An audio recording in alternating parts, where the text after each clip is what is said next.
What's going on? It's been a little while, but I wanted to make a quick video. So thanks for tuning in. A lot of people probably aren't going to catch this. It's about 11:30 East Coast time, but I haven't made a video in a while, and I've been just thinking about things. You know what I mean? And I'm just like, I gotta talk a little bit and get a new video out there. First thing you'll be noticing is I changed my channel name. I was like, I don't know. I think just using my own name is like the way I'm gonna go.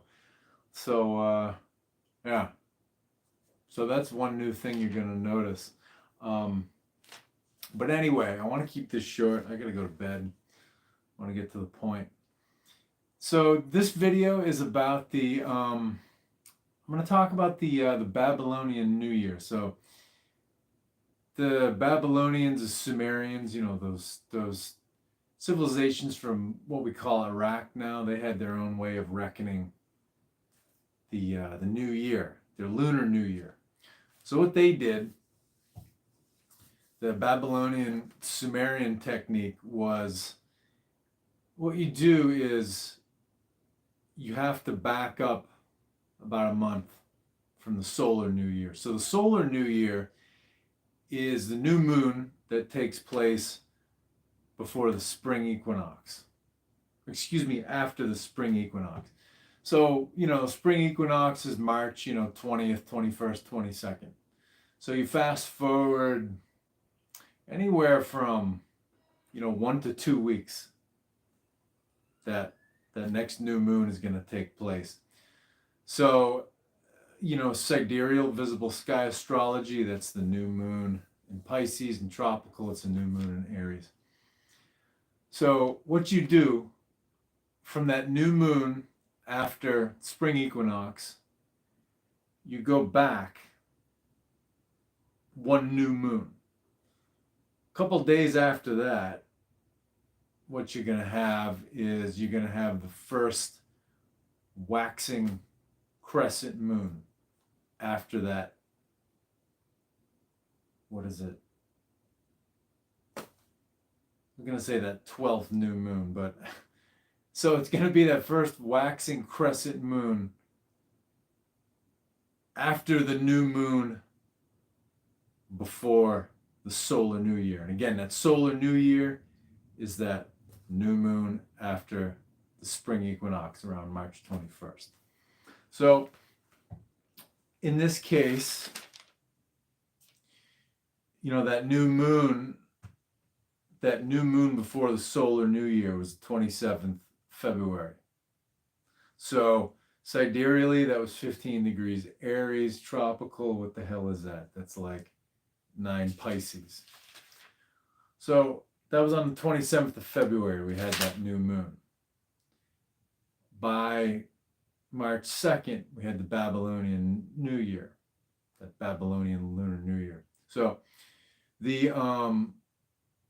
that crescent moon. So what happens is the crescent moon starts when the moon moves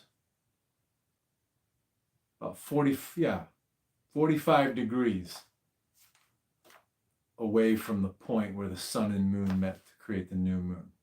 So that waxing crescent moon is 45 degrees ahead of the previous new moon point. So what you do is you find that waxing crescent moon after that new moon, which is in late February, early March, and you've got a snapshot of the year to come. So let's get into that. I've kind of rambled in this first 4 minutes. Let's get to the point here. So to sum that up, so that was on March 2nd, 8:30 p.m. Eastern Standard Time, East Coast of the United States of America. So that was, it was like last Sunday. So the big thing that stands out here is that this year is about cleaning out old junk that's in our heads and bringing new things into our thinking. the way we think, the way we see the world, the way we make decisions. Now, I say this really looking at it from a sidereal visible sky astrology point of view. Because the interesting thing this year is that the beginning of the crescent moon, so on at this time where you get to that, the moon gets to that 45 degrees ahead of the new moon, the moon is right at 0 degrees sidereal Aries. So, beginning of the sign, the miracle degree. At that same time, Uranus is at 29 degrees sidereal Aries. So the sign of Aries is basically hemmed in between the moon and Uranus. So 0 degrees and 29 degrees, we call those a miracle degrees because you look at a sign like a human lifespan. So it's 30 degrees. So 0 is infancy, 29 degrees is old age. So with infancy, you have infinite potential. With 29 degrees, old age, the potential is exhausted, but you have all kinds of experience and wisdom. So basically, because you always have to clean things out before you can bring new things in. We tend, in our culture, we tend to want to add things in. It's like, well, before you add, you have to clean the old shit out, right? So Uranus at 29 Aries. Uranus is one of the earth shakers. It's rebellion. It shakes things up. And it's about being eccentric. It's about innovation. So, the innovation Uranus, I think, wants to bring is to help us to clean out our perceptions, clean out our ideas, clean out our preconceived notions that we've been carrying for years and for generations. And an interesting thing, too, is Uranus at 29 sidereal Aries, it's in the lunar mansion of Vesta. So Vesta was the Greco-Roman goddess of the sacrificial fires. So, paganism, just like every other religion, would go bad at times. And it's like, yes, there were human sacrifices when people got corrupt. But, that was like a fringe element thing, when societies just really fell apart.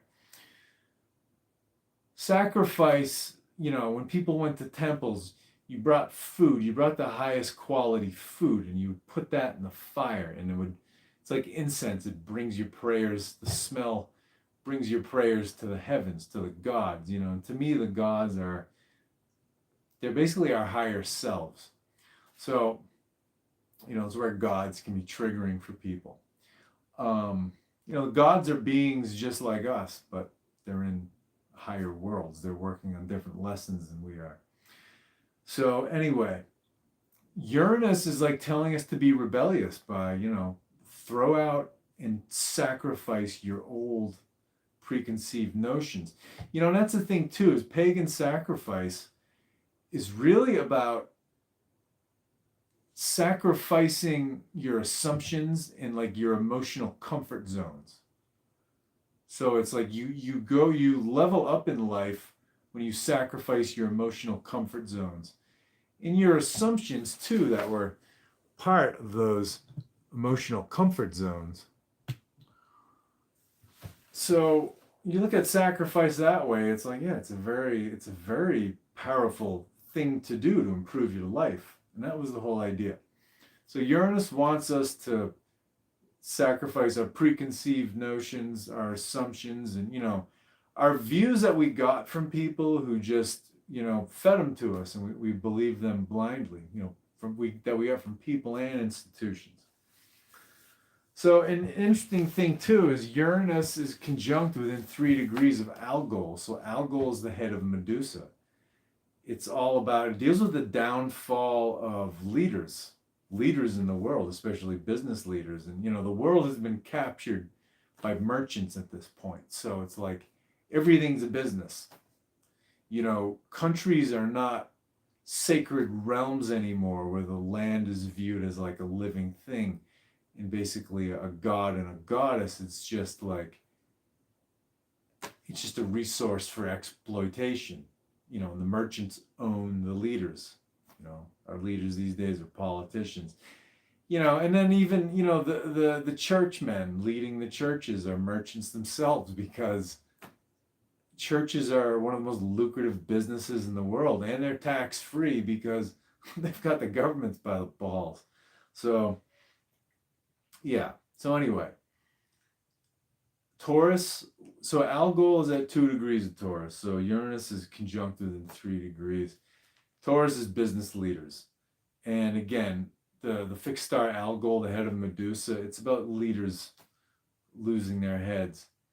Can be literal, but it's more figurative. No one's being taken to the guillotine anymore. No royals being taken to the guillotine anymore.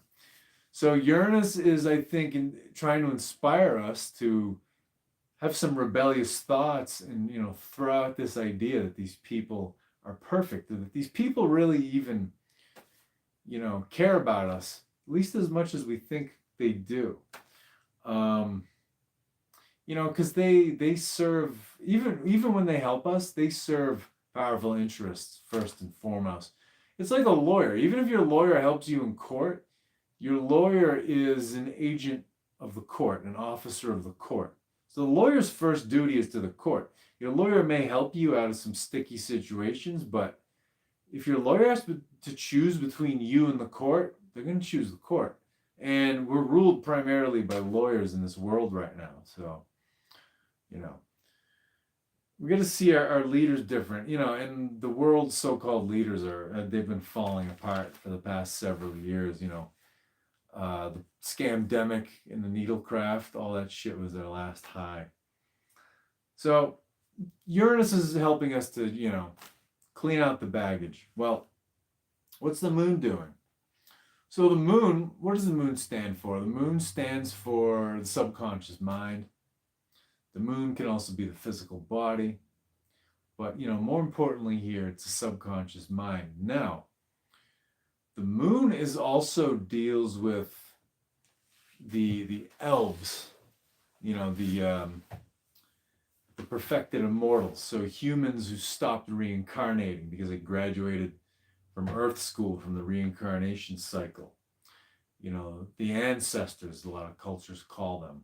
When you put the moon on the 8-spoked, the yantra, the bagua, the thunder wheel, the medicine wheel, the moon's home is in the northwest, which in Germanic pagan spirituality we call Alfheim, the elf home. So the home of the perfected immortals. So, or, ascended masters would be another term. So the moon represents them as well. So they at 0 degrees Aries are trying to inspire us to have new views, to see things differently. Now 0 Aries, sidereal, the lunar mansion, is the Dioscuri. The Dioscuri are actually the twins, which are represented in Gemini. So these twins are Castor and Pollux. They were twins who, one was immortal, one was a mortal man.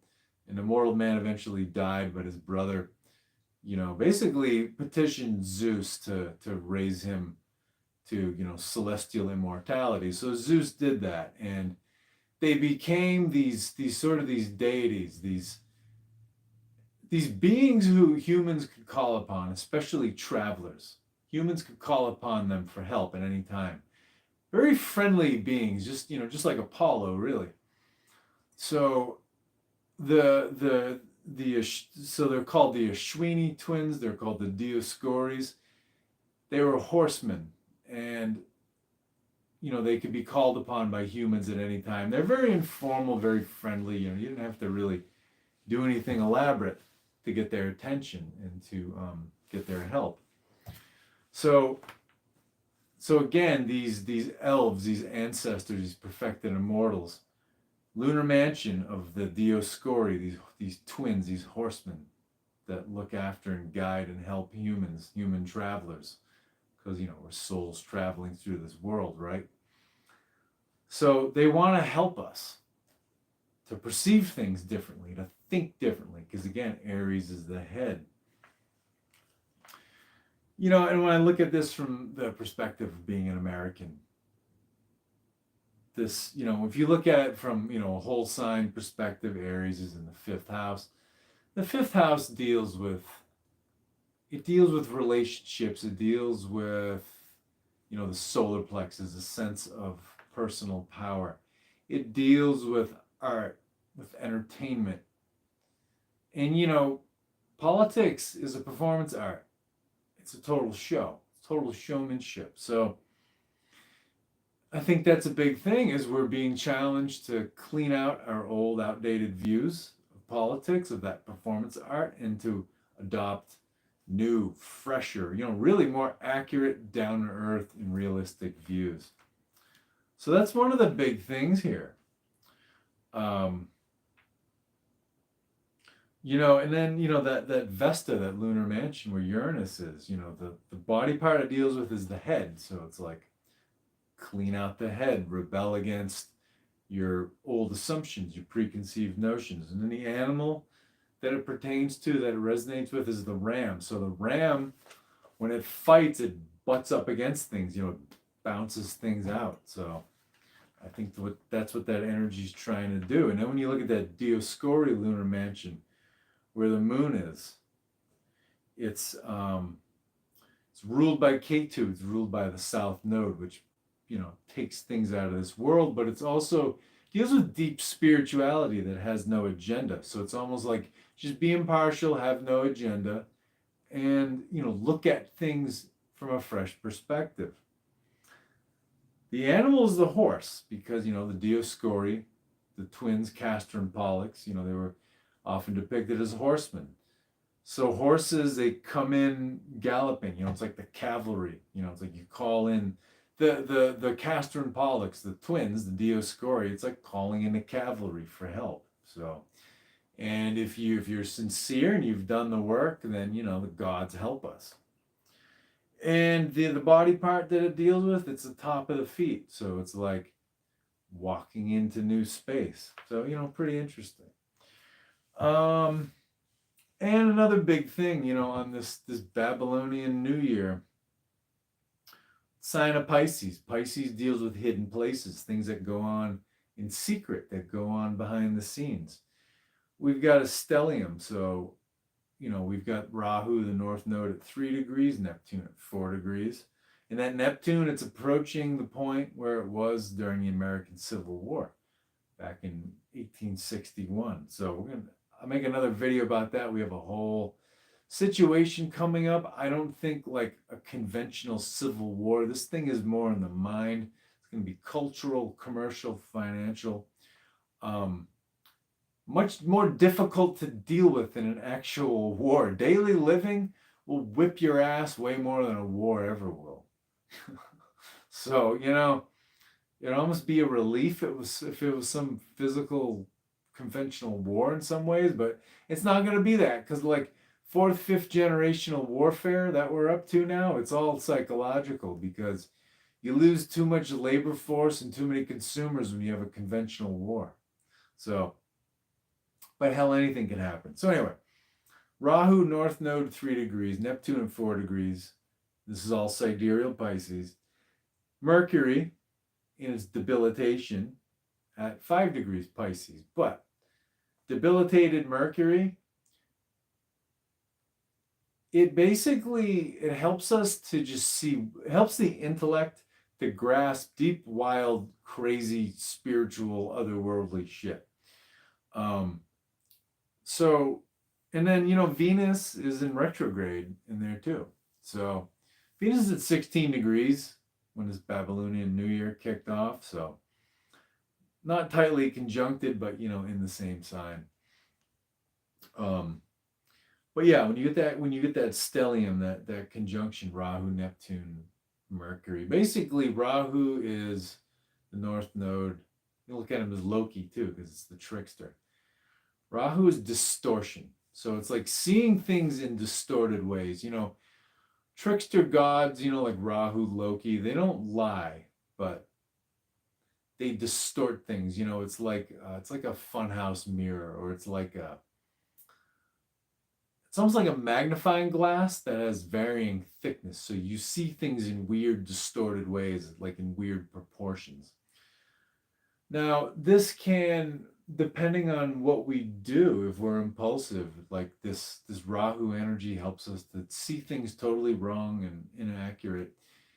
If we slow down and we're more objective and we're, less impulsive, the distortion can help us see things from new angles, from different angles. And that's what we really have to do right now in order for the world to move on from all this, exploitation we've been living under for centuries. Um, so, yes, and Rahu magnifies things too, distorts and it magnifies. Now, Rahu is also a master of magic. Rahu is like a portal to another dimension. So, and Rahu like knows like all the hacks and like the cheat codes. So, can really give opportunities to see things differently and to revolutionize things, and adopt a much better perspective.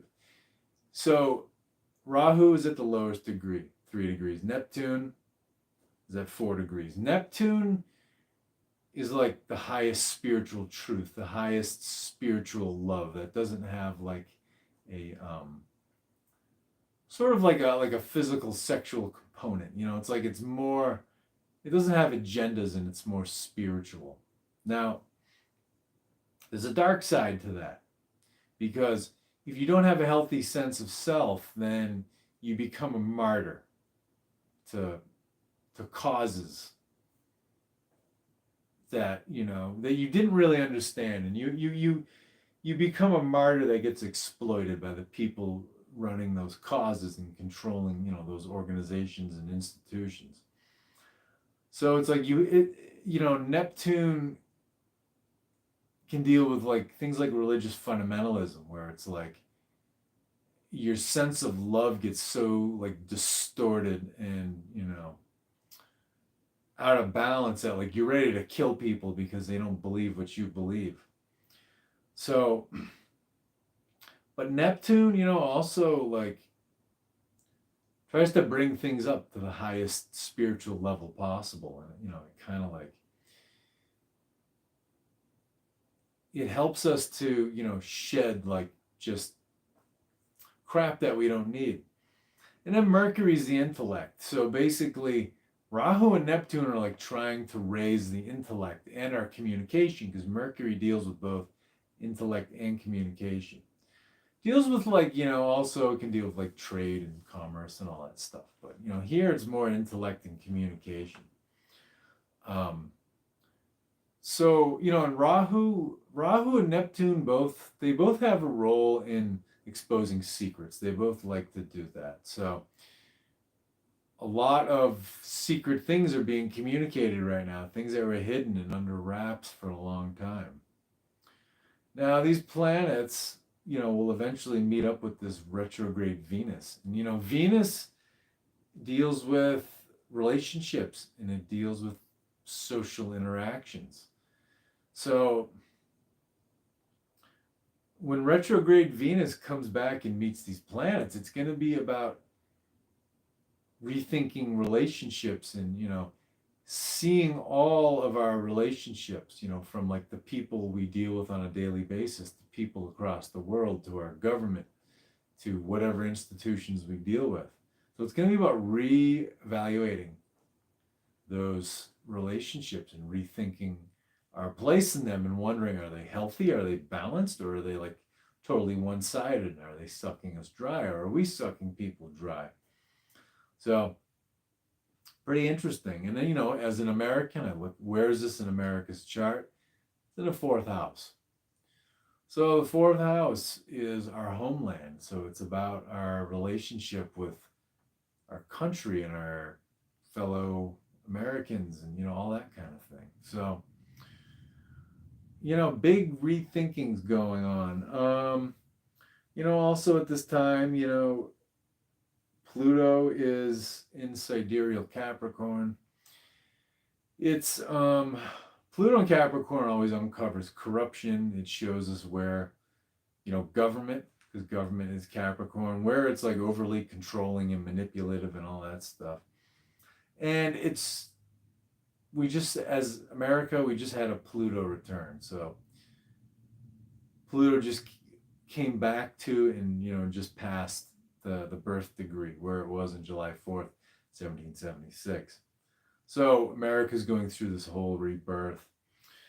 And then some major highlights. We have some conjunctions with, some natal planets, America's natal planets. So we've got Mars conjunct America's natal sun within 1 degree. So, and America's natal sun is in the seventh house. It's in Gemini.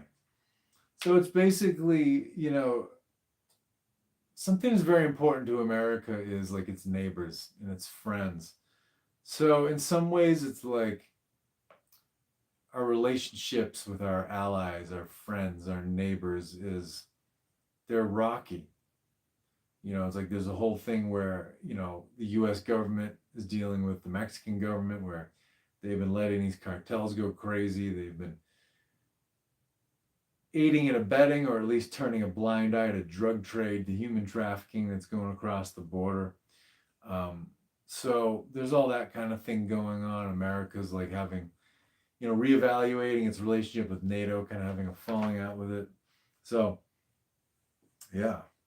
And then there's like rumblings of war all the time, So, America's, Trump's announced like a new shipbuilding initiative, something like, was it like 100 ships over 8 years? So they want to build commercial ships and Navy ships. So it's like, yeah, people are kind of gearing up for war here.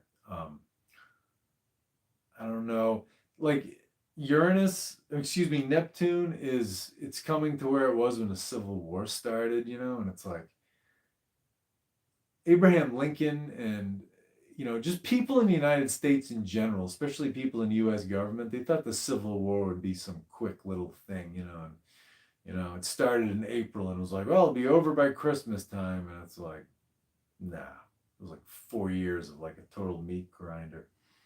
So Trump being the president, during this sort of like, at this point where Neptune comes back to where it was, not only during,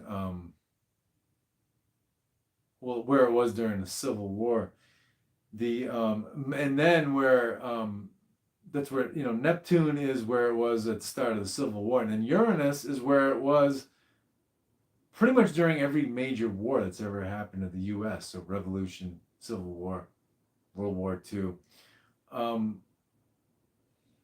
He's going to be in a position like Abraham Lincoln, where it's like he's going to think he's going to, rein in like the rebellious Democratic, mayors and governors and, Congress people. But it's not going to be that easy. It's like there could be secession, some sort of secession among the blue states, the Democratic states.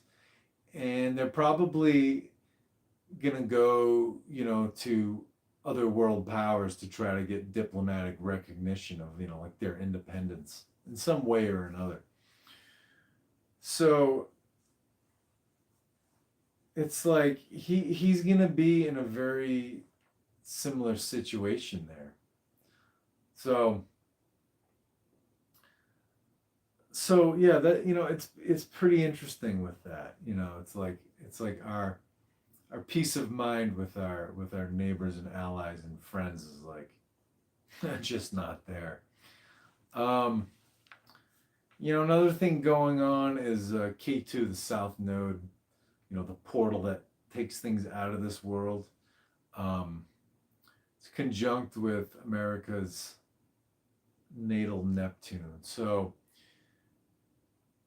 it's like it's bringing like a deep sense of spirituality to, our sense of like divine love, which drives us to try to do, good things for other people. And then we've got Jupiter conjunct America's natal Uranus. So Jupiter is like expanding this sense of rebelliousness and innovation. So Yeah, Jupiter will bring some gifts. You know, sometimes it's more gifts than we want. It's like the whole AI thing. It's like, well, we wanted this great technology, but could be a bit of a handful, could be a problem. Sometimes Jupiter gives you way more gifts than you want. So, yeah, that's the gist of that. I'm going to leave it at that. Not my best video, but, something to think about. I'll be back.